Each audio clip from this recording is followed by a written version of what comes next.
Hey everyone, welcome to Limitless Radiocast, episode 36. Got a good friend in the house with us today, so sit back, relax, and enjoy the show. We'd like to thank True Tubes Tattoo Supply for sponsoring this show. All you tattooers out there, go out and get all your equipment, your inks, your needles, your pens, your PPE, anything you need for tattooing. True Tubes Tattoo Supply has you covered. Limitless at checkout. Get a 10% discount. Check them out. Remember, stay true. We'd also like to thank Magic City Brewing Company located in Akron, Ohio. For all your wonderfully great crafted beers, check out Magic City Brewing in Akron, Ohio. Remember to go out there and check out rollamongus.com also. For all your fight gear needs, they have fight shorts, gis, standard gis, lanky gis, rash guards, anything. Some t-shirts, sweatshirts, accessories. You want it, they got it. rollamongus.com, limitless20 at checkout for a 20% discount. Check them out. Also, go out there and check out battlebomb.com. Limitless20 at checkout for a 20% discount. They have CBD and non-CBD rubs for those aches, pains, those muscle strains. Put it on, rub it in, gonna feel great, trust me. Try it out a little bit, see what it does. I'm telling you right now, I use it all the time. It's gonna feel great. Remember, battlebomb.com, Limitless20 at checkout. Hey everybody, welcome to the show. So today we're hanging out with a fellow Brazilian Jiu Jitsu black belt.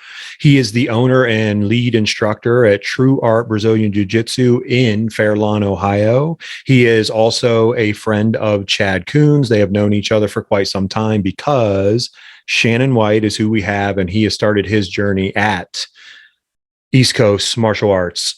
He also goes back to know Mr. Steve Hindman, and he has competed in plethora of tournaments. Very high level Brazilian Jiu Jitsu practitioner. It's such a pleasure and an honor to meet him and have him in today. We appreciate you very much, Shannon. Thanks so much for being with us. Yeah, guys, thanks for having me. It's a pleasure to be here. So for all you guys out there that don't know, and what I said in the beginning, so Shannon owns, and he's the lead instructor of his own gym in Fairlawn, Ohio, called True Art Brazilian Jiu Jitsu. And Shannon, you started that gym in 2018 or 2018? 2018. That's what I thought. Okay. Awesome, man. Very cool. So, and for everyone out there, and we'll get into this more and more, Shannon actually started his journey at East Coast Martial Arts. And so we can get into all that as we go and how we have fun, right, Chad? We just no absolutely pressure, no nothing. Did you wrestle, Shannon, in school? Yeah, I started wrestling when I was 5 or 6 years old. I brought like a flyer home to my mom. Nice, okay. And I must be honest, I thought it was like big time wrestling. Oh yes, so, okay.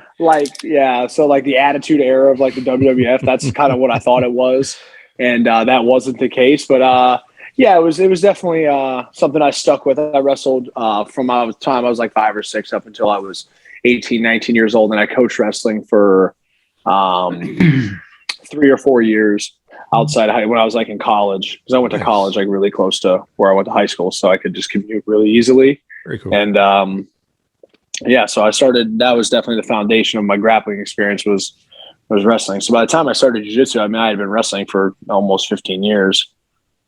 Nice. So you had a good background, you had a good base and all that stuff. And I always ask people this. I wrestled for a few years, 30 years ago. But when I started like jujitsu, it helps. Like with your base a little bit and stuff like that, except when you're on your back. And then you're like, well, I'm not supposed to be on my back. Yeah. Right. Yeah, it definitely helps for sure. I mean, to be able to take somebody down and control them. Like when someone, like, for example, someone comes into your gym's like, oh, I've never done Brazilian Jiu-Jitsu. I don't know anything. And they're like, well, have you ever wrestled? And they're like, yeah, I wrestled for like 10 years. Well, you have 10 years of grappling experience. Like, sure. It's a lot. You know a lot more than you think you do. Like, but I always tell people you can't put Brazilian Jiu-Jitsu into wrestling. Right? It doesn't work like that. Like you can't just try to wrestle and then add Brazilian Jiu-Jitsu moves to it. It doesn't. Sure. It's it not doesn't transparent really, that way. Yeah.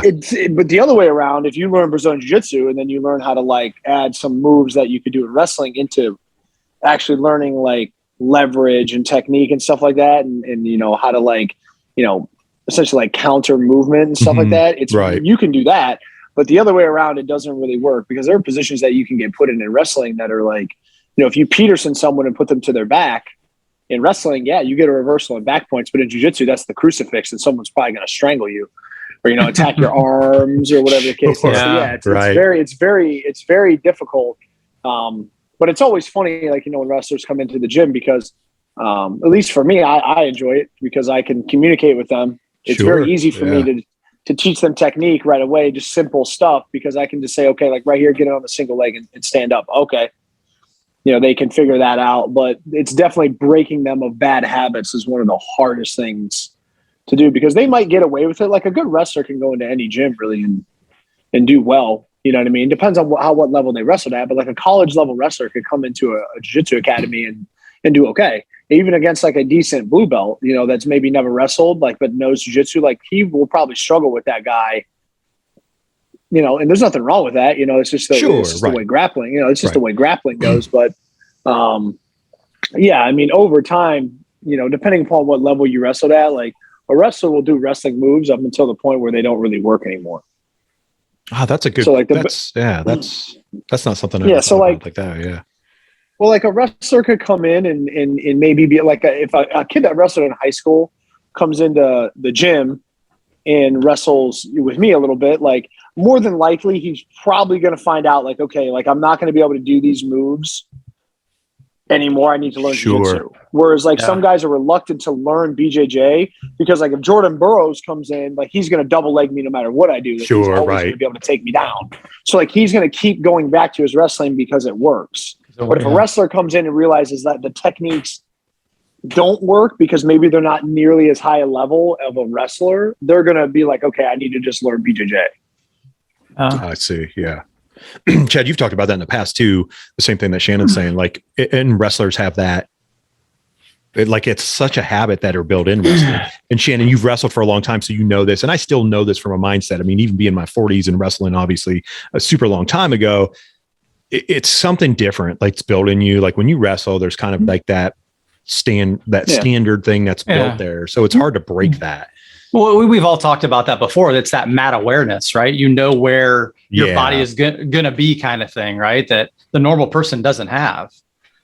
100%. Yeah. So it's definitely safe. For the most part, like a guy that's wrestled at a decent level, like they're a little wiry, when they come to the gym. But for the most part, like doing takedowns with him is actually very safe. It's actually extremely dangerous to do like takedowns with someone who doesn't know how to do takedowns. Exactly. Right. Yeah, it's 100%. Yeah. Whereas someone that's wrestled, they kind of know like for example, like in jiu-jitsu, like if you catch somebody in an arm bar and they start flailing around, like when it gets tight, when to loosen up so they don't hurt themselves. It's the same in wrestling. Like if we got a hold of someone's leg and they started to twist the wrong way, or they try to do some motion that maybe was dangerous, we know when to let go.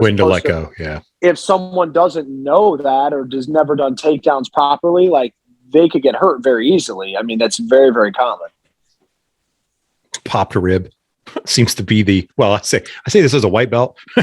Like I haven't had this happen to me, but that's what I hear. Like it's like one of the top injuries that people have is like the popped rib when they're first starting their journey, which makes me think, oh, that was a bad takedown or a bad double that they tried to go in and they didn't have their head right. Lands on you. Yeah. It's like, okay. Do you go back to that still, Shannon? Like when guys come in, it's like, oh, let's stand up. Like, do you approach your BJJ from that standpoint? I try to do as much stand up as I can, but the problem is anymore. Like, I mean, I have like really bad knees now. So like, it's really hard for me to wrestle anymore. Okay. I don't have a real big mat space. My mat space is only like maybe 1,200 square feet. So, if I have like 30 people on the mat training, we have I don't let people stand up at that point. Cause at that point, it just becomes dangerous. Yeah. Someone's going to get hurt. A takedown could go, again, if guys are learning and maybe they pull in on like a double leg and they try to run and, with that small of a space with that many people, you can only go maybe like 2 or 3 feet in one direction and you're on someone. So it's like, exactly. You don't want anyone to get hurt. And at that point, like if I let people just do stand up and they're that close, at that point, we're just being negligent. You know what I mean? It's literally an accident waiting to happen. Yeah. Or they're going to put a hole in your wall or something, huh? Yeah, exactly. Something bad.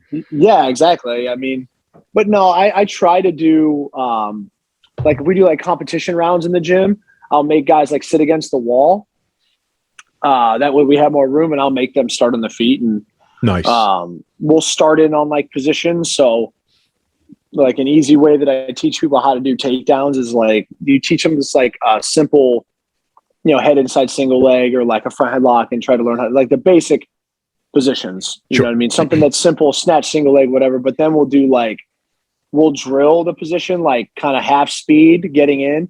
And then we'll do like easy and hard out is what we call it, is like a position where a guy will shoot to the legs and get a good shot off. And then the guy will defend right when he gets his hands locked. So he'll start to sprawl, try to push the head, because it's really hard. Like if someone comes to the gym and never wrestled and they have to do takedowns like with me, they're probably never going to touch my legs, and I'll take them down whenever I want. And they don't really ever learn, right? They don't really ever get any better at taking people down. Because even if the guy does get a hold of my leg, he's not going to know what to do with it, even to get a hold of it. He has no idea what the fuck's going on. Sure. So if he shoots to my legs, it gets a good shot, and then I start to defend, he'll then learn like, okay, this is what people are going to try to do. They're going to try to push my head down. They're going to try to get my hands on the floor. They're going to sprawl. So then you coach them through that position. Hey, if this happens, do this. Okay. And then you make them do it. So I find that to be a little bit more effective than just trying to make people learn takedowns that aren't really, I guess I would say, like, you try to make them learn organically, I guess is how I would say it. You try to just teach them like the basics and see what they're good at. But then again, there's guys out there that just don't have good takedowns. They just don't have good stand up. They don't have good body awareness. They're maybe not strong in that position. You never know. Yeah, it's hard. And as you know, I mean, you and Chad have been doing this for a plethora of years. And I mean, you understand that being in BJJ, everyone that comes through the door obviously is from the hobbyist to the competitor to everybody, all kinds of people. And as you guys both seen, it is hard, like, to teach someone takedowns if you're not young and like repetitious. Like when we were younger and you learn that, you just kind of go in, you're haphazardly doing it, but then you do get better at it. And you're like, oh man, it's just, get in close, double leg scoop, go, all that kind of stuff. But it's really hard to teach people, especially as they get older.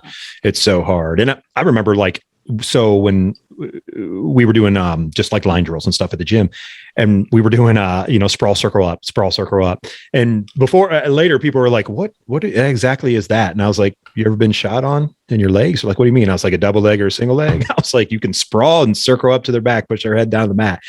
Like, what's that? I was like, it's like wrestling. Like, that is kind of wrestling. Like, that's what you want to do. So yeah, it's like super hard to teach someone that. It's explaining to someone like, why do we shrimp? You know what I mean? They see it and they're like, well, what? They're like, what the hell is that? Like, why are they doing that motion? So it's like, it's hard to explain to somebody why. I'm just like, listen, at the end of the day, like, every round that you spar in your life, you're going to shrimp at some point. Yeah, for sure. In some way, shape, or form, you're going to move your hips. Yep. In some way, shape, or form that mimics that motion of shrimp crawling, whether it's a perfect shrimp or it's the most subtle of shrimp that allows you to retain your guard or whatever the case may be. But yeah, most of the time they do those repetitive motions and then they mimic them when they're actually in the position to do that. And they don't even realize it, right? They mimic that spinning motion to either get the guy off their legs and then spin to their back and get like seatbelt control or try to get the hooks in. And then it kind of like, it clicks. They're like, okay, this is why we do it. This is why we do this, right? This is why we're doing this motion.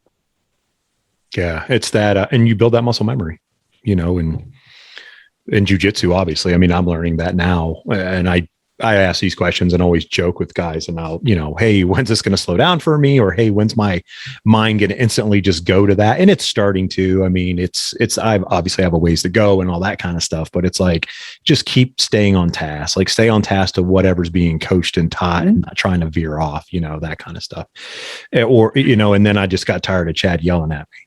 Not as bad as what I hear guys in the gym that know who Shannon is.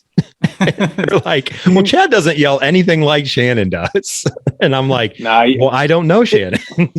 But it's personality, you know what I mean? Like, you have to be genuine with like who you are. Like people that don't know me and they know kind of who I am, like, they think that I'm like this kind of intense person, and I am, that's definitely true. but that's just who I am. Sure. Right. Like who I am on this chat right now is if you meet me, I'm the same way. I'm not any different than how I talk to you right now. Sure. And I take jiu-jitsu very seriously. And it's like, there's different ways of coaching and you can't be any different really on and off the mat. So that's just your personality. And if that's how people trust you, people can tell if you're fake. I was just going to say that. Yeah. I mean, people can tell you when you're not being genuine. You know what I mean? Yeah. You can't be like a really strict, like act like a tough guy off the mat and then get on the mat and be like, oh, it's okay. Like people can figure that out. You know what I mean? Not everyone is the same, but I truly believe that regardless of how you are, people will give you more respect and will trust you as their instructor if they know that you're just a genuine person and that you care about how they get better at jiu-jitsu. That doesn't matter. Like, this is just who I am. I'm not going to be, fake about it. And I don't really cater to people all that much, but that's just my personality. And that's definitely a fault that I have in jiu-jitsu is that I'm very tough on people, but I think that's just how I'm made up. Sure. Yeah. That's all it is. And it's something that, not every gym is that way. And I totally get that, but that doesn't mean that one gym is better than the other. It's just, that's how the instructor runs their gym. You know what I mean? That's just how they run their gym. Right. And 100%. At the end of the day, I mean, there's pros and cons to it. You know what I mean? That's just the way it goes. But I think at the end of the day, people will give you more respect and will trust you more as a person if they know that that's just genuinely how you are, as opposed to if they kind of find out that that's not how you normally act, it's only because they pay you money. Yeah. Right. Exactly. Yeah. Like to go back to, like you say, that's a fault, but I don't take it as a fault. And like, I've never rolled with you or trained with you or been taught by you, but I don't take it as a fault. I just take it as there's pros and cons to it. But if you're true, if you're just true, like I tell people all the time, I'm like, whether it's work, whether it's jiu-jitsu, I'm like, just be true. If it's going to suck, then tell me it's going to suck. And then I'm just going to grind and do it. And we talk about that, Logan and, Dom and stuff from East Coast. And they've talked highly about you in terms of that. They're like, that's just as Chad has. He's like, if you ever come up and, they're like, oh, remember that one time, Shannon was blah, blah, blah, or whatever. And Logan's like, oh, he was probably yelling at me for something. And Chad's like, yeah, but that's who he was. Like, that's his personality. Like, well, I was just in like a bad way. No. And that's, I've known Shannon since he was 19, right? Shannon, 18, 19 years old. 19. And I remember I think the first time I met you was Fight Night in the Flats, helping Brad helping out one of them shows. Well, so I used to get into that show only because I had to rip tickets to get in for free. Yeah. Oh, wow. Okay. Yeah. It was like a fight show. And, and I remember asking Dom, I'm like, who's this kid? Cause I was right. And once you know Shannon, you know how to take Shannon, I guess, not to, you know what I'm saying? Like you said, your personality is what it is. Yeah. I'm a very acquired taste. Yeah. I mean, I am an acquired taste. I understand that. Yeah. And once you know that, it's like, he wants the best for everybody. Yeah. When you're doing that kind of stuff. So that's how I take it. Like when you're explaining it, Shannon, I take it as like, you're not some like bad person. You want the best out of people. You want you want people that you come in contact with to give their best, and you give your best coaching because that's who you're going to be. You're going to be that's how I take it. Like, just one of the hardest things that I ever tell people, and I tell this to people all the time, especially in the classes, I can't want you to be good for you. So like, for example, I can't be the only one that wants you to be good. If you don't want to be good, there's nothing I can do. Right. So like, you have to want to be good for yourself. So like for me, I want to figure out, like, I don't know what the limit of Brazilian Jiu Jitsu is for me, but I want to push those limits and figure out how good I can get. There's limits for everyone. And I'll talk about with my students. Everyone has limitations, right? If we could all play in the NFL, that's all we would do. We played in the MLB, the NFL. We would all be professional athletes. So we would do something. But there's limitations for all of us. It just depends on, your abilities. But at the end of the day, like, you have to show up to Brazilian Jiu Jitsu with the mindset of being willing to learn and being receptive. That's like one of the biggest things that you have to have in the sport. And you have to be willing to learn outside of the gym, and you have to be willing to understand, like, I can't physically help you if you don't want to help yourself. So if you don't show up to class, if you're late, if you're very kind of lazy with your training, I just straight tell people like, and they're like, I just don't feel like I'm getting anywhere. I'm just like, yeah, I'm not surprised because it's just, and I just tell them, and I'm very honest with them. I'm just like, yeah, I'm not surprised. You're late. You don't show up, to class very often. You maybe come to like one class a week. You're not real attentive. You don't drill with a lot of intensity. You don't really positionally spar with a lot of intensity, and you don't ask questions. I can pretty much tell, like I kind of laugh about this. I can tell when someone comes into the gym how long they'll about make it based upon pretty much my first like 10-minute interaction with them. So it's like example, how they speak and carry themselves and stuff like that. It's that. But I mean, I've met people. I don't judge them based on like how they talk or how they carry themselves as much as how receptive they are and how much they pay attention. So like, for example, like I'm very weird. People kind of know this about me. I watch people like relentlessly. So if someone comes into the gym first day and I'll make them start doing warm-ups, we'll bow into class and the fundamentals, it's when I bring the new people in and I'll have them start doing their warm-up lines. The first thing they do is start shrimping. If the first thing that the person does to me is they look at me and they go, okay, so what should I do? At that point, I know from pretty much that first interaction with you that you probably won't make it in this sport. And I know that's kind of bad to say, but it's the guys and the women that watch what everyone else is doing, and then they get down and try to mimic that motion because they're curious.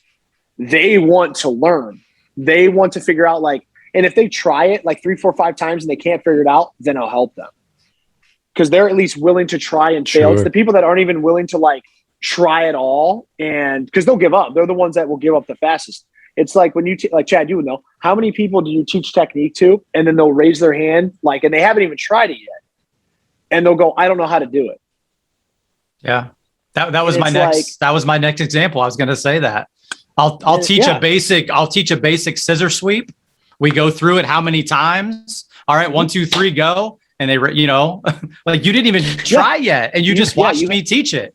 Yeah. So you haven't even attempted this yet. Yeah. And you're already asking me for help. So I understand in Brazilian Jiu Jitsu, as a white belt, you're in this state of infancy. You rely on us to teach you Jiu Jitsu because you cannot.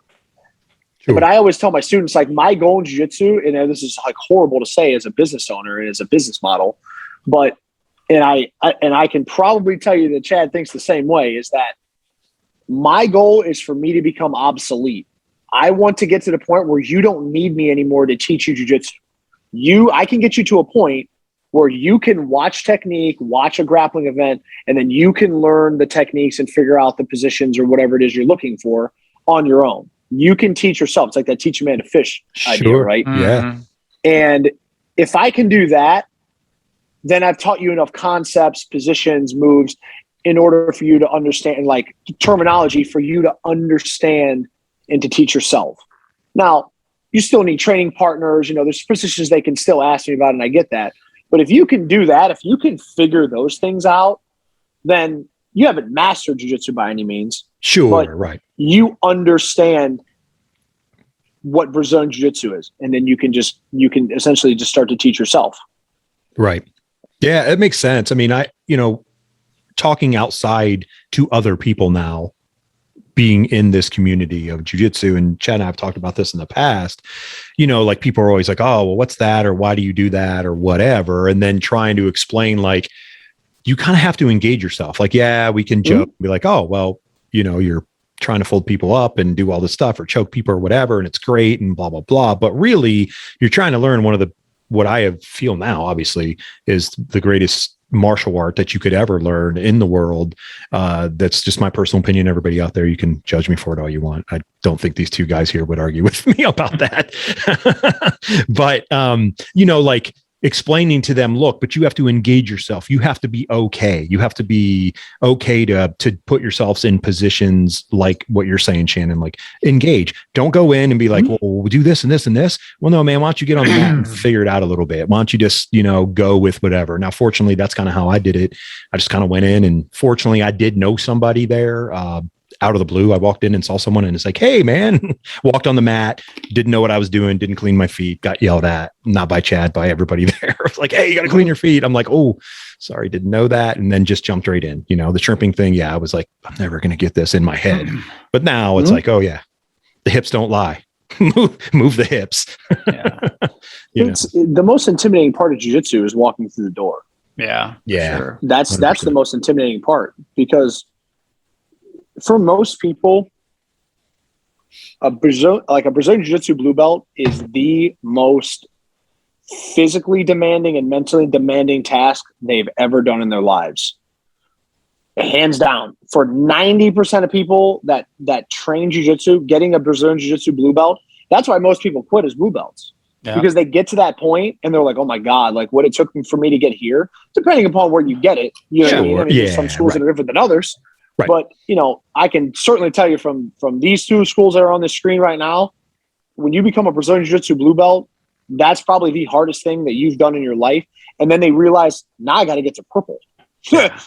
I got another 3 years. Yeah, exactly. Right. So it's like, for most people, it's a very daunting thing. But you really, I tell people all the time, you have to love Brazilian Jiu-Jitsu to do Brazilian Jiu-Jitsu. There are a million other things that you could do that are way easier. You could be a movie. You could go home and critique movies. Sure. You can play video games. You can do whatever you want. Like you could go play golf. You can go play tennis. You can do 100 different things that are way less demanding than jiu-jitsu, because I'm going to tell you, if you don't love it and you really enjoy it, like the purity of the martial art, like that one-on-one combat aspect of it, and you appreciate the techniques, the history of it, like, how far it goes back and all these things. I hate when people say like, I live the jiu-jitsu lifestyle, because I don't live the jiu-jitsu lifestyle. Jiu-jitsu is a very big, important part of my life, but I just love jiu-jitsu for everything, everything that's done for me in my life, the lessons that it's taught me, the people that I've met. and I'm super thankful for all those things. Those are the most important things to me. Like, as people ask me like, oh, you're a jiu-jitsu black belt, that must be like really, really cool. I don't even really talk to people about jiu-jitsu that don't do jiu-jitsu.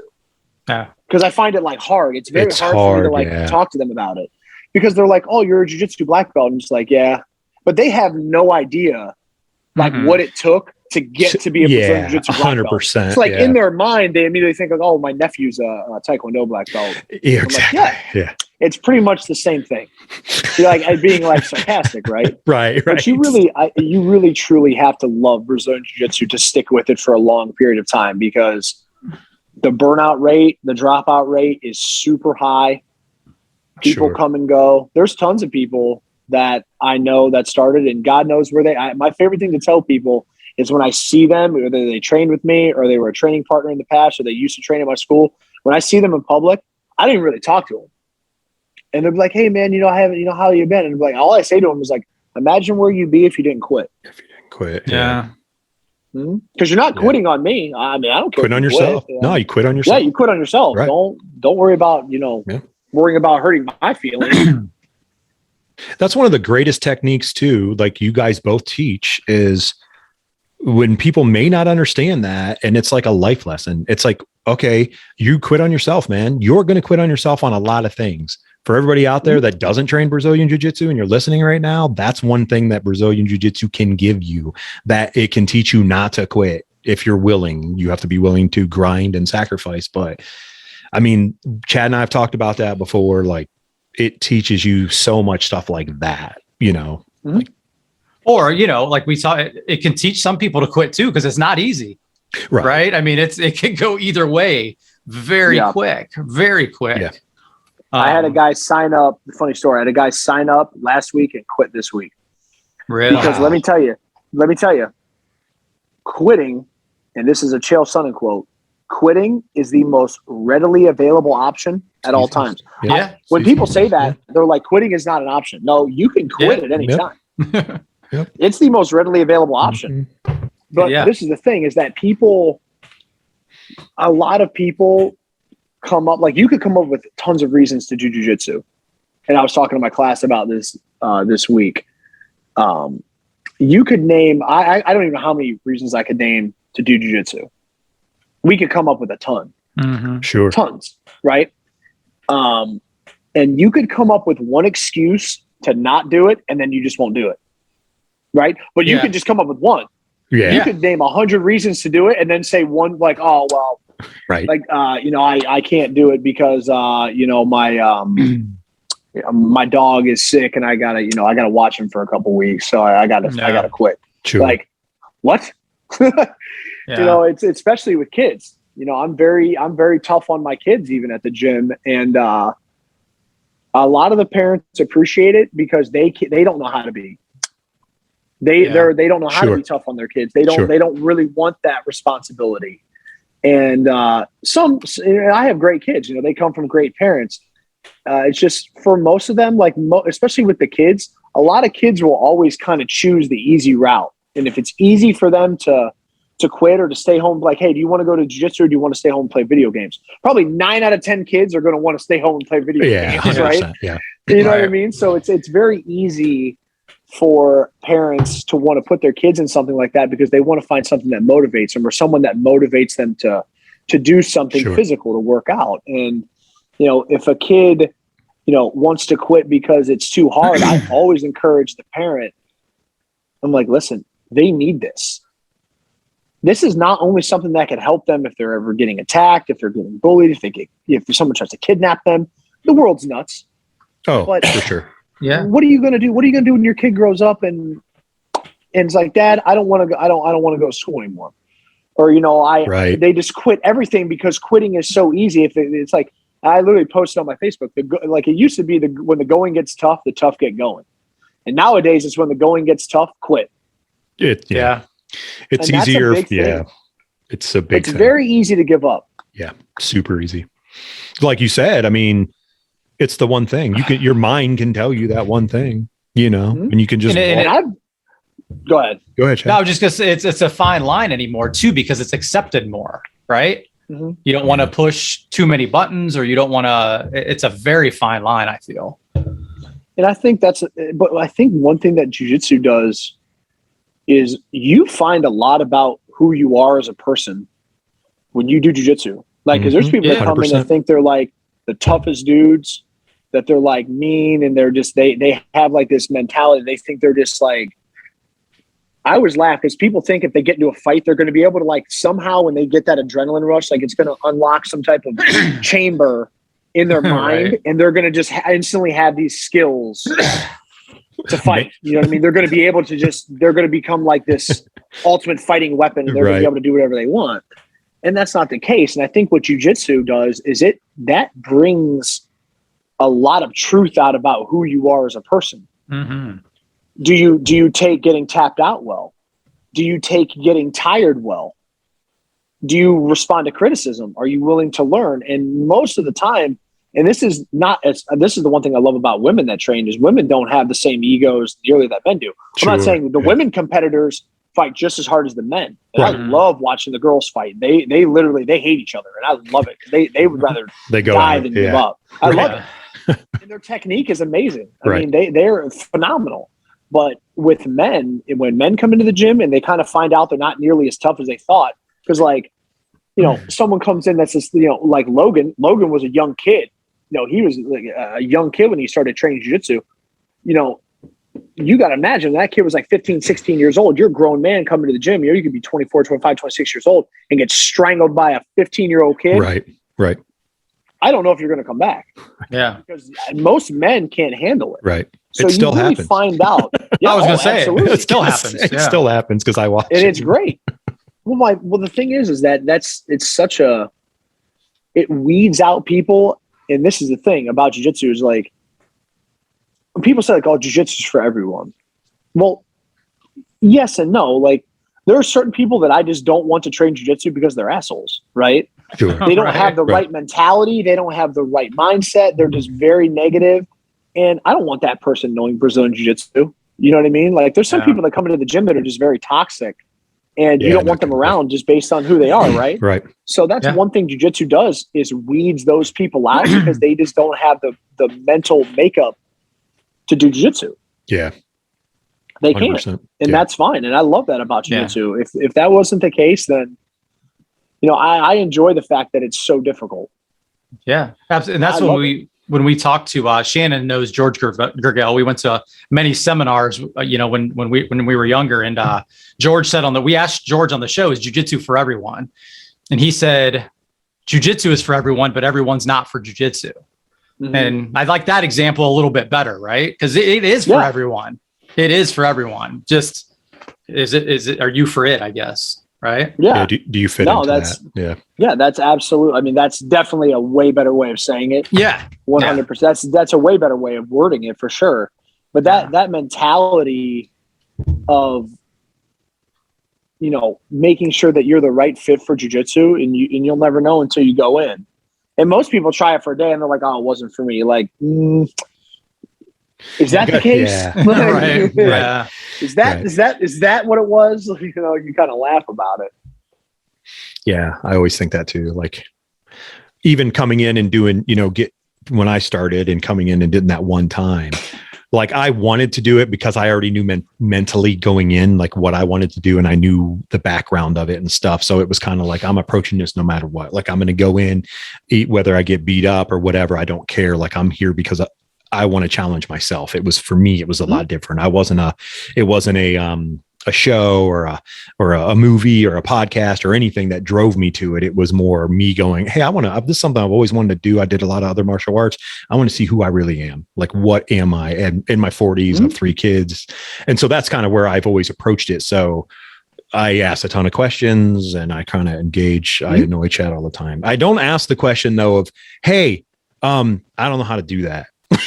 Yeah, I will say, Shannon, when you said that, I was like, thank God I'm not that guy. I am the guy going, hey, do you put your hand here or here? Like I'll ask like the small little thing technique wise, but I won't be like, I don't know how to do that, coach. I'm like, yeah, there's nothing wrong with inquiring about those things. I love that because then that means that you're actually like your gears are turning. Sure. You know what I mean? They might be getting stuck a little bit, but you're inquiring about the position and you're just unsure. You're not like, sure. I just don't know how to do it. We haven't even tried yet. Like, yeah, if you don't put your head on the right side or, your hands aren't in the right position or your grips are wrong, I can fix that. But it's like in high school, if a teacher goes, like you do your math homework and all you do is look in the back of the book and write the answer. It's like, okay, well, I didn't know how to do it. Okay, well, if you showed me your work, I could figure out where you don't know how to do this. Sure, right, exactly. You're not showing me anything, so I can't help you if you don't want. And again, I can't help you if you don't want to help yourself. Right.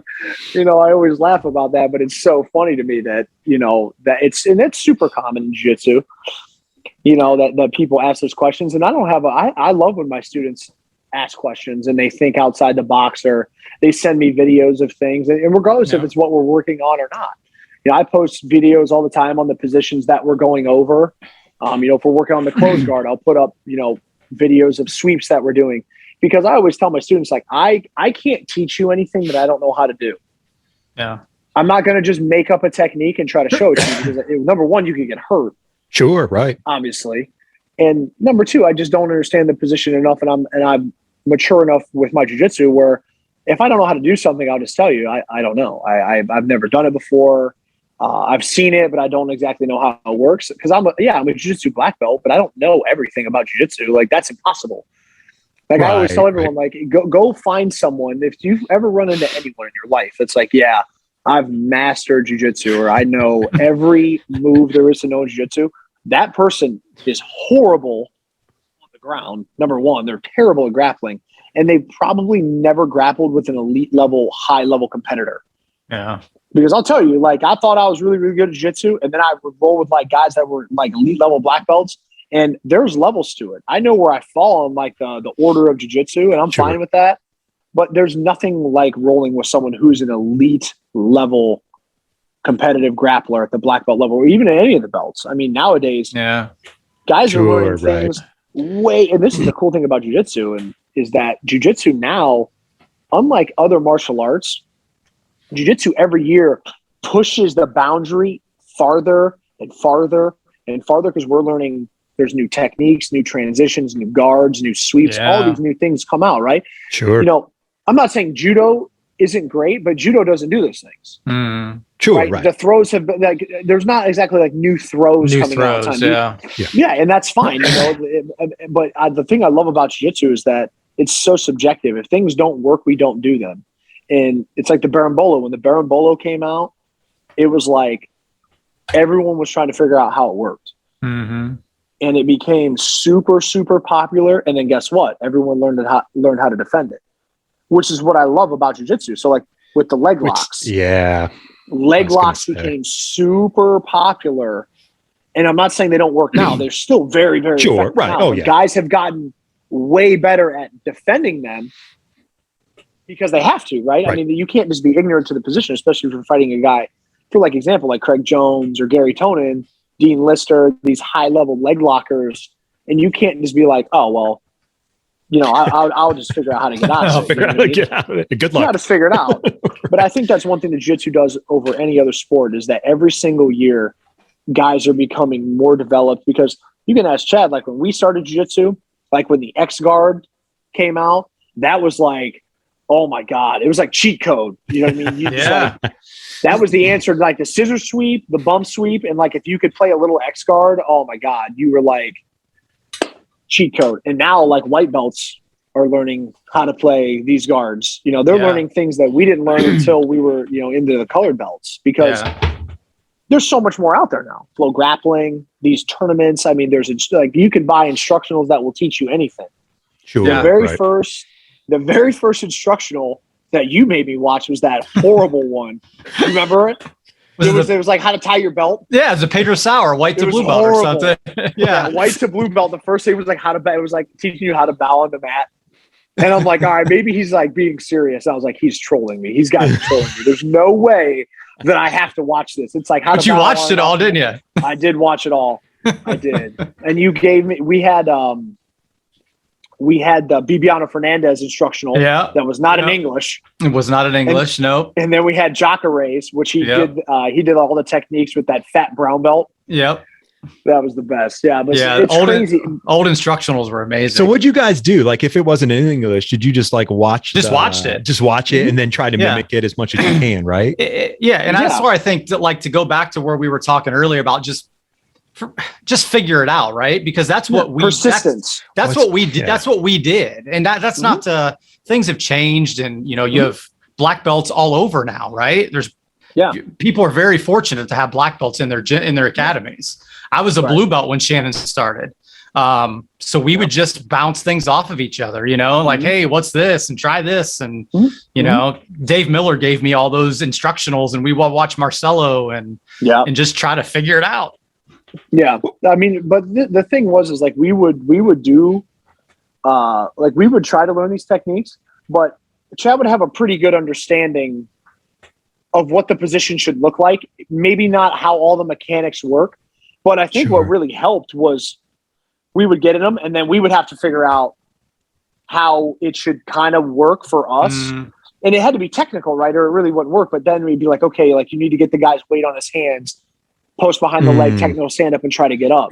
So maybe all the parts weren't exactly there, but we could figure out by watching the techniques either live or through like an instructional. And then we would just try to mimic those motions. But for the most part, I mean, he had a good understanding of how to either get into it or what it should look like once you're in it. Like where your body should physically be. Yeah. So that's a big thing I tell people, especially when they start jiu-jitsu, is if you don't know what a position is, like for example, like if you're in the half guard and you've never seen the half guard, I tell them don't even physically look at where my hands are.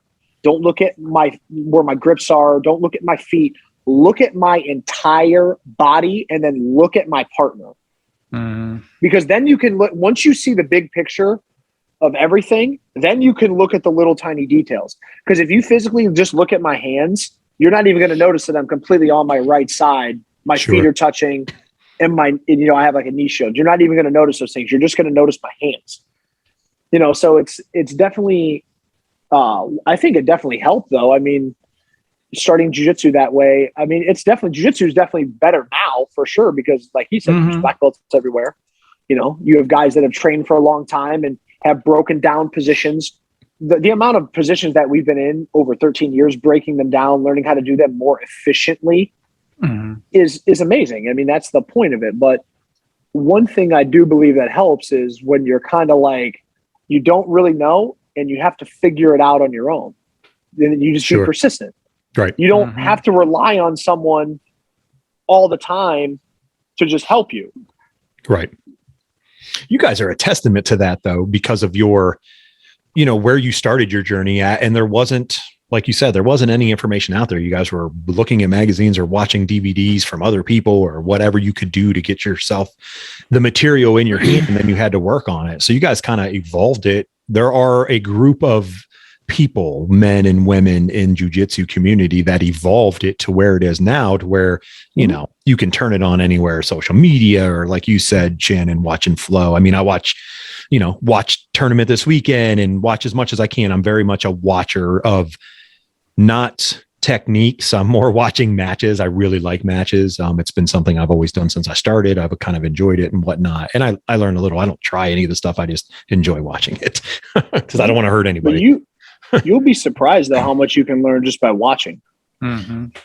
Like you can't get good at jiu-jitsu if the next time you go to class, you train and then you leave. If the next time that you think about jiu-jitsu is the next time you walk through the door, good luck. Yeah, 100%. Good luck. It's more you than can just do it. You can do it. You can, but it's more than being just in the gym. Mm-hmm. Like you do have to engage yourself mentally. You do have to study. I mean, it's part of, and honestly, if you go back to it, I mean, any martial art that you've ever done in your life or anything, wrestling, you go back to wrestling, it's like, well, I only wrestled and trained when I was here. And when I left, that was it. It's like, no, as you get older and get better, you're looking at some stuff, you're watching film, you're, working out, doing some, whatever, you know what I mean? So you'd be shocked if you even watch, like, for example, like, did you watch Subverses? Yes, correct. Okay. So you would be shocked if you just watch Subverses and you can just go, that's the half guard. That's Dilly Hila. That's the spider guard.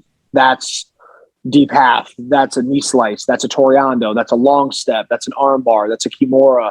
On and on and on. You'd be shocked at how much you can learn just by watching. Because if you can physically see the position and you know what it is, that's like one of the hardest things to describe to people there, because is the terminology. Because they don't. If I tell some of the guy get inside control, they don't know what the hell that means. Mm-hmm. Right. They have no idea. But if you explain to them like the major positions of jiu-jitsu, and then you have them watch, like, what is that? That's the close guard. Okay. So they can recognize in their mind what it is, and then they can mimic that position. They might not do everything right within it, but that's like the building block of jiu-jitsu is the basics, right? The positions of jiu-jitsu. Right. And when you watch jiu-jitsu like that, that will help you more than you even realize. Yeah, 100%. And I'm a testament to that because Shannon just stole my magic, because this was my magic sauce. This is what I was doing. Like literally, I was like, I'm going to watch matches because I wanted to recognize what those positions were. I was like, that's that, or this is what Chad has taught, or, so on and so forth. And this is what it is. And that's one of the big reasons I started watching the matches versus watching like a technique or, an instructor or something, because I was like, you know what, that can come in time. I need to know what this is or what position I'm in has it in me, or, how do I escape from that? Or I see that from a match and it's like, oh, okay, that's possible. You can do that. Okay. I get it now, that kind of stuff. So watch matches. And I think right after COVID, I had one of our white belts ask me, what instructional would you buy on BJJ Fanatics? Which is kind of a loaded question, because what I would buy and what they would buy is probably two different things, right? Right, absolutely. So I told them, instead of, I don't want to say you're wasting your money. It's all good content. I said, what I would do is, and not just because it's me, but I would, if you want to do technique, I would pay for privates to do privates with me and or watch matches. Mm-hmm. You know what I mean? It's okay to watch technique. I'm saying don't do that, but there's a lot of free technique out there to watch versus that. Anything that you want to learn is readily available. Very available. Yeah. Very available. Anything. Or if you really want to, or if you want to do those one-on-ones, do privates with your instructor, because they're going to know your game better than, whatever you're trying to, whatever advanced thing you're trying to watch. Because Shannon and I we've had that conversation when we see these little Instagram videos and people are like, oh, how do I do this? And there's so many little details that they miss because it's a stagnant partner, right? Try to do that in a match. The partner doesn't move. That's what we were talking about. Like, to circle back to what you said, is this idea that, you see all these techniques that guys post on Instagram and stuff. And it drives me nuts when people post like these like real slick, flashy like moves. And it's like, okay, like, and the partner's not doing anything. No resistance. They don't do anything. Right. Nothing. And it's like, okay, let me explain something to you. Try to do that to like an elite level dude, and at about step 2, you're going to realize, okay, this is like not happen. Well, it's not that it might not happen. It's just you're going to have to move to something else. You might have to divert and change the position, right? Yeah. So it's this idea. Everything that you want to learn is readily available to you, pretty much. You can find anything, but it depends on what it is you want to get good at. Mm-hmm. If you're like, hey, I want to get good at the knee slice, okay, well, go watch like Lucas Lepre. Yeah. I want to get good at taking the back. Okay, go watch JT Torres. I want to get good at deep half guard. Okay, go watch Bernardo Faria. You want to get good at this, like, and again, it's just having that idea of something that you want to get good at. Little tiny goals. That's like a big thing. As I tell people, have little goals every day that you come in. Try to get better at something you want to work on. Yep. Whatever that is. Sure. Small things. If people come in like, I want to be a jiu-jitsu black belt. It's like, okay. It's a goal. Right. It's a goal. It's a big one. That's a good one. Yeah. How about getting through the warm up and not pass out? How about that? Let's go with that one. But go ahead. No, I was just going to say, I talk again. We have a lot of similarities in that because I talk about small goals all the time. If you're a white belt and you're rolling with Pete or myself, your goal should not be to tap us out. That's not a good goal, right? It should be, I talk about this back in the day. My goal was, depending on who I was with, it's like, oh, this guy's not going to sweep me today. Or maybe he's only going to sweep me twice. I'm going to defend the other or whatever. You got to have those little goals to build up to those big ones. Yeah. Because if you don't, that is your days of jiu-jitsu won't be long. No. Like, I remember rolling with Clark Gracie and being like, okay, like after like the first 5 minutes of him kicking my ass, I was like, okay, you're not going to Kimura me anymore, and you're not going to omoplata me again. Mm-hmm. That's it. That's a very tall task from a guy who's probably one of the best omoplata guys in the world. For sure. And it's like, you're not going to put me in this position again. Like, it's not going to happen. You may sweep me past my guard, but I'm going to recognize when you're going to put me in omoplata, and I'm going to get out of it. Right. And I was able to. In no way was I able to do anything to him. Right. Sure. I mean, I couldn't put him in danger. I couldn't really move him all that well. But it got to the point where I was like, okay, this is my goal, is just to stop this guy who's the best in the world probably at this one move from catching me in it. Sure. And if I can do that, then that's a win for me. Yeah. That's a great perspective for everyone here too, from a black belt, if people don't understand that. And it didn't take me long, like personally for me, because Chad was always in my ear about that kind of stuff. Like, we would have those conversations, not in a bad way, just like, hey, don't set these crazy lofty goals. Just do this one little one. Like he said, like with, rolling, like, don't let him do this move, or don't let him tap you this many times, or try to get tapped twice instead of 5 times. You know what I mean? Just little stuff. And I've always now approached it like that. And it's helped a tremendous amount in my jiu-jitsu journey. To go back, go ahead, Shannon. I can't even imagine what it's like for someone like you to come into a gym now. And I don't mean that in like a bad way. I can't imagine what it's like for someone. And Chad, you can chime in on this too. Can you imagine? Because like when I started jiu-jitsu, he was a blue belt. Mm-hmm. Sure. Nobody was really all that good at jiu-jitsu. We were all still learning. So for you to come into a gym, like any white belt that's never done anything. Sure. I can't imagine what it's like to come into gyms now where there's multiple black belts, multiple brown belts, multiple purple belts, and they're all good. Yeah. I can't imagine what that's like, because when I started, my goal was to be like, okay, well, I want to be good like the blue belts. It wasn't like, okay, I want to be good like the black belts. Sure, we never saw one. Sure, there wasn't one. So magicians. it's like, and I don't mean that in like a bad way. No, 100%. What it's like for a guy who's never done jiu-jitsu to come into a jiu-jitsu gym now, because 10, 12 years ago to come into one was like, it was still scary, because you're like, I don't really know. Yeah. What's going on. But then you realize this guy's a blue belt, I'm a white belt. He's like one rank higher than me. So you're like, oh, okay. So like for me, I was chasing the blue belts. And then when I was a blue belt, I was chasing the purple belts. And then, it wasn't like I walked into the gym day one and there was like a high level jiu-jitsu black belt where it's like, okay, like, because it's daunting, right? It's a very, very, it is. you know what I mean? And then you realize like, okay. It's a huge mountain to climb. And you're 100% right, Shannon, because like I know going in, like who I can tap into. I know who I can ask. Like I use Logan.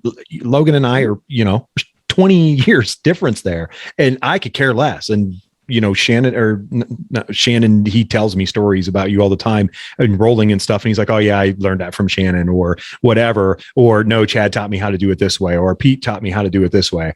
But like, I lean on those guys because I know of the knowledge and plethora of, information that they have because of guys like you who did not have that opportunity to walk in a gym and be like, oh no, well, there's Chad. He's a blue belt. I want to be at least a blue belt, Who was all at that gym? Who was all at East Coast when you first? Go ahead, Shannon. Go ahead and say what you were going to say first. Oh, I was just going to say, like, but it's not like but back then we didn't know no better. Right, exactly. It wasn't like I expected anything more than what I got when I was training. Because we just didn't know we didn't know no better. Right. So I just assumed that most gyms were like that. I figured the only black belts around were like I didn't see a jiu-jitsu black belt until I think Gurgel was the first black belt I ever saw, and he wasn't even in a gi. He was just in street clothes. He was just in street clothes. Okay. He was just in clothes. Like he wasn't even in like how we are right now. He wasn't even in a gi and a black belt. But I think he's the first jiu-jitsu black belt I ever saw in a gi as well at a seminar. Yeah. And he asked you to roll. Okay. Yeah, and he asked you to roll. Cool. He asked me to train. Yeah, which was cool. But like they, going into a gym, like probably back then, I think my very first jiu-jitsu class, because this is the thing that's also really cool, is that people think you have to train like every single day to get good. Yeah, it will help. I mean, the more you do it, the better you'll get, the faster you'll get. But like people think like, oh, like how did you get your black belt? In 7 years. You must have trained every day. Like, no, I trained. Monday was gi, Wednesday was no gi, and Sunday was open mat. That's how that is legit. How many gi classes or jiu-jitsu classes we had? We had 2 formal training sessions, 1 gi, 1 no gi, and an open mat on Sunday. Yeah, and that's it.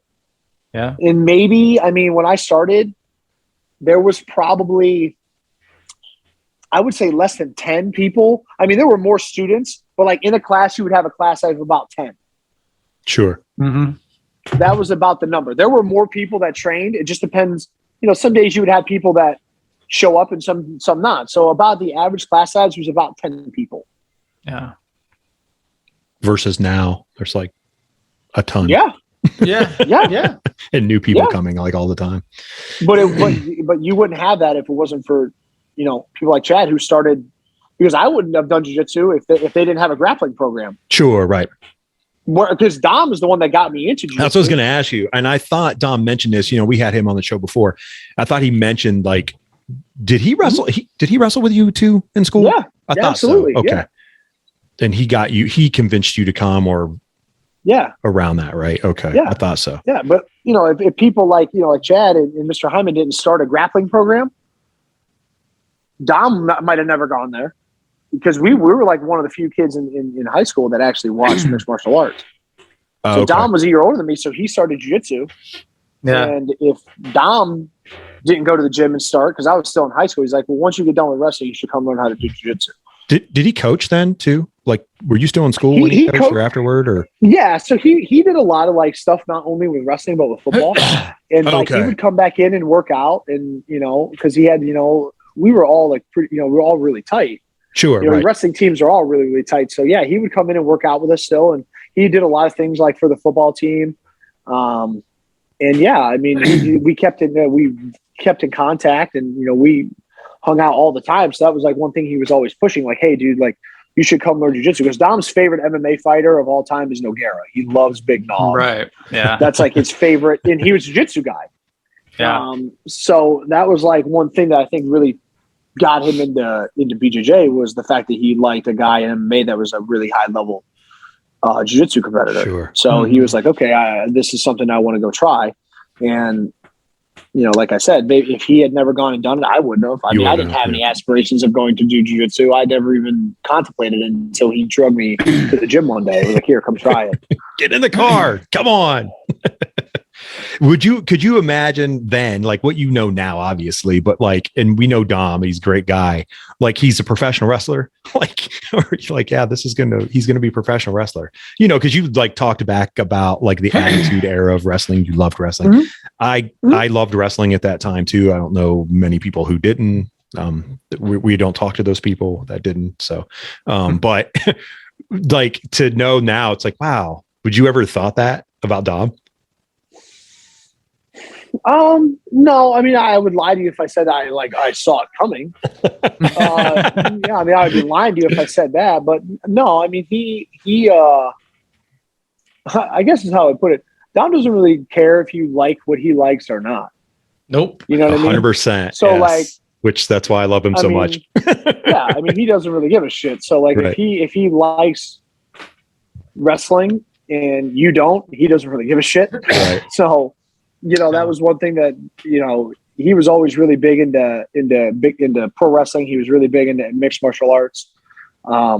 So, you know, I would lie to you if I said that, oh yeah, you know, I always knew he would go into pro wrestling. But, you know, when he mentioned to me that he had started taking classes to learn how to do it, I mean, was I surprised? Not really. I mean, I never thought that he would do it, but when he mentioned it to me, I was like, well, it's something you've always really liked. So, yeah, you know, it wasn't like it like blew me away. You know, it wasn't like it was out of the ordinary. If you had asked me like, you know, do you think in 10 years Dom's going to be a pro wrestler? I would have said, probably not. I mean, I would have said no. I mean, right. Yeah, I would have never guessed that of anything. I mean, that probably wouldn't have been on the list of 100 things I would have said. Right. Yeah. That's awesome though. Just cause I know you guys are really tight and stuff. And you, did you guys both corner some of Alex's MMA fights or? Yeah. You did you guys did Tyler's. Right? Oh, okay. Yeah. I did Tyler's and, I mean, I've been there for his fights as well. They always fought in Mansfield. I hated it because it was so far. Yeah. They always fought.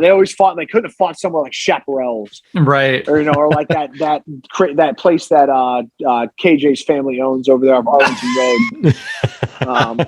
Chad gets that joke. You remember that? Yeah, I do. It's like a Shriners convention. Tadmore Shrine. Yeah, exactly. Man. But yeah, they couldn't have fought somewhere close like that. Selfish. But yeah, I cornered a couple of the guys in MMA fights. Not something that I enjoy doing by any means, is cornering MMA fights. But is it just because of the nature of it? Not the nature of it, because I'm assuming that doesn't bother you, but is it just because it's kind of boring and it's like, this isn't fun? I hate watching guys that have shitty jiu-jitsu. So I have to like sit around and watch a card of a bunch of guys that suck on the ground. And that's what I wanted. Yeah. Hard. So that's kind of hard. No, but there's something about your friends going into an environment like that, you know, and someone trying to hurt them.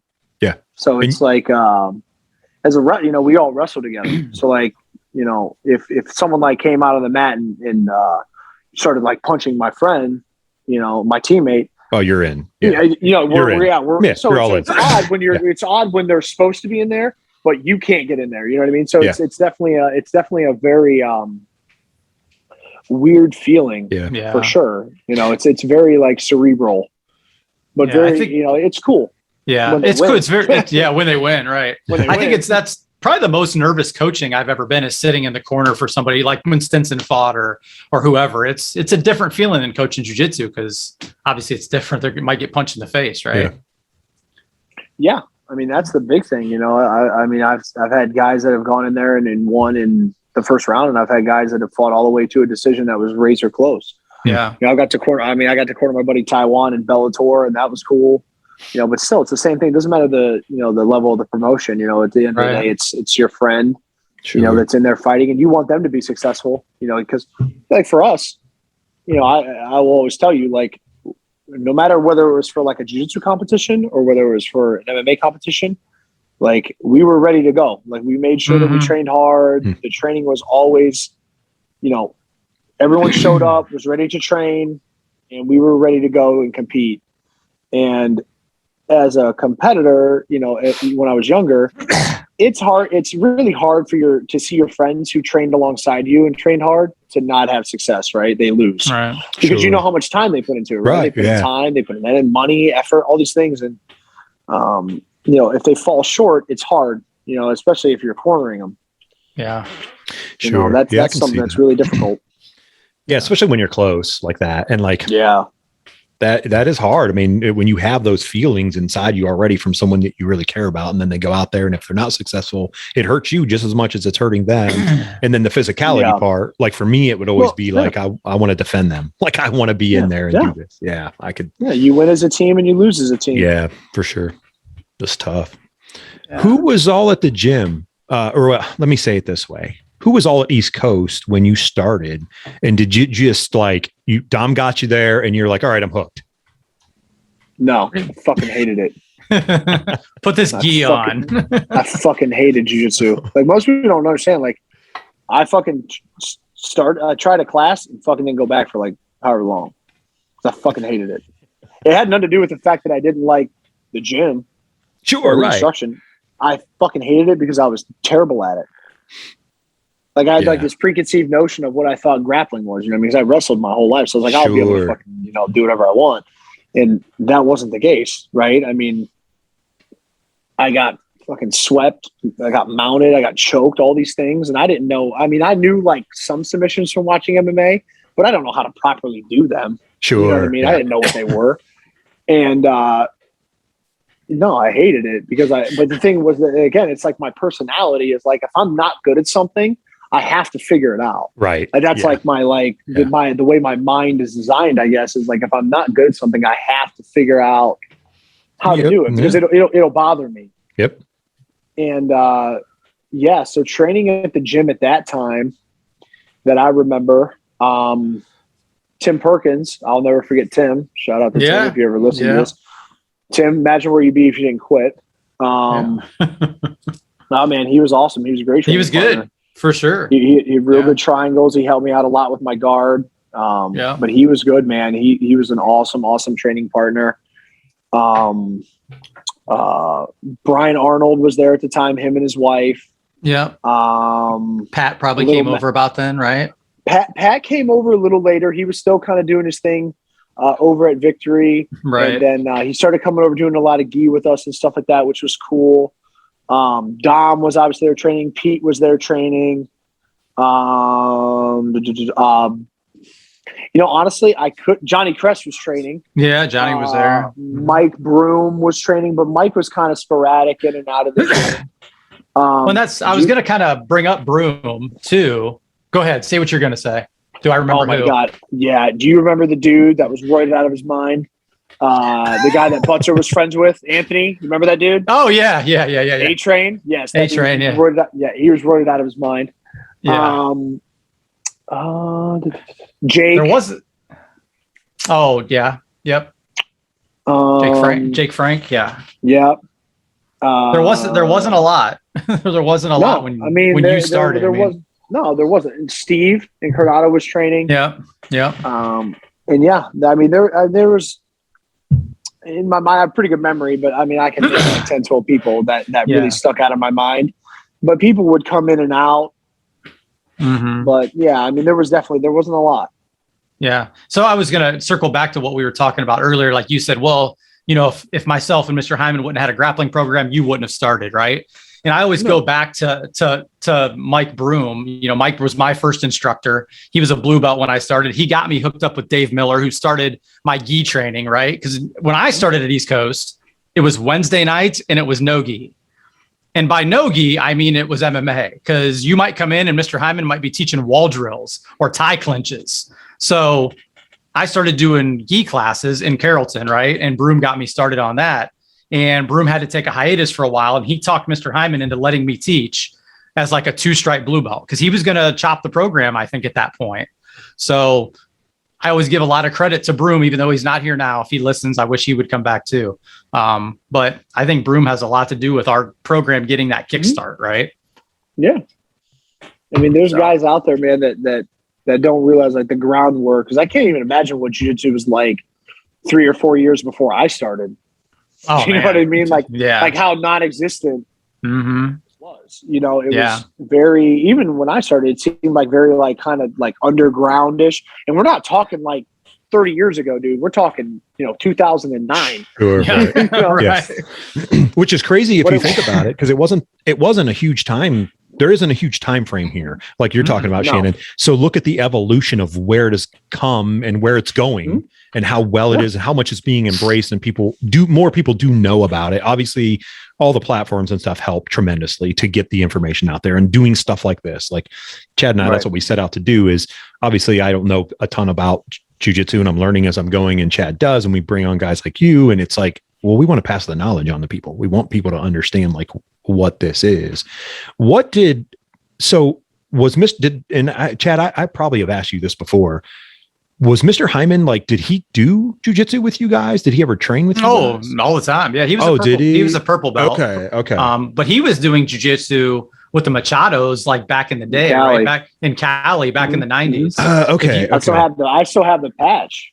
Yeah, like he would wear tore off his gi. The Machado patch.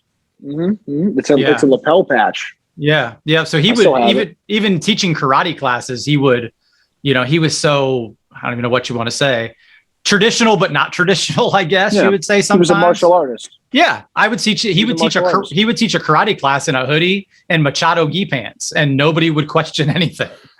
It's just how he was. But he was always thinking out of the box and always learning on that stuff. And he had, he didn't have flashy jujitsu, but it worked and it hurt. It hurt. I mean, he was a very like, he was, like I said, he's a martial artist. He didn't just do, he found all, like not all martial arts. I mean, he knew some of them are kind of like bullshit, but he found a lot of martial arts, like, I guess the term I would use is fascinating. And I mean, he would train. I mean, he trained all the time. He would teach class. He would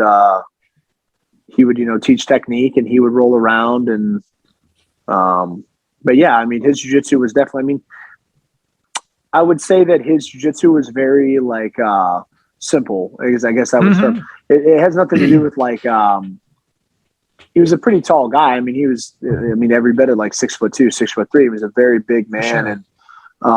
You felt every bit of weight, when he would get you in like, both arms trapped on one side, his side control pressure, even, mounting people, you know what I mean? The way that he taught me how to mount is the same way that I teach my students how to mount. Slow and I mean, slow and very, like, you don't step to the mount, you drag yourself to the mount. And I was like, okay. And that's something I say to my students to this day, and it's, he was definitely someone that led from the front. You know what I mean? He wasn't like a guy that barked orders and didn't, train. There's like a very famous picture of like a leader. And it's like the guy with the whip, like telling everyone to go. And then there's a dude like pulling from the front. You know what I mean? And that's how he was. He definitely led from the front. Yeah, for sure. We have to tell the one story where he got you, Shannon, when he came in rolling with this. Okay. So Mr. So yeah, go ahead. You can lead it. So this is this fucking guy. All right. So listen. So he when he was sick, he had a port, and it was like right here in his collarbone, like right by his collarbone. And he goes, I'm going to roll. Like he asked me to like train with him and do technique. I'm like, yeah, for sure. And he's like, if anything happens, with the port, like I got to get to the hospital, within like, however long, or I'll die. And I was like, oh yeah. Okay. He's like, so don't put too much pressure on me. And I'm like, okay, yeah, I know for sure. Yes, sir. I won't. And I'm like, so we're doing like arm bars from like the S mount, which is like the fucking worst spot that we could possibly be in. Like, it could have been like a leg lock or something like that. It could be like a straight foot lock. And he's like, I get him. And I'm not even like barely putting any weight on him. I'm like literally on like pins and needles trying to keep my weight off of him, And he's like, hold on. And I'm like, oh, dude, I'm probably pale white. And he's like, oh, my port. And I'm like, I'm dying inside. Like, I'm like, oh my God, I just killed the dude. And he's like, he just starts laughing. And I'm like, what?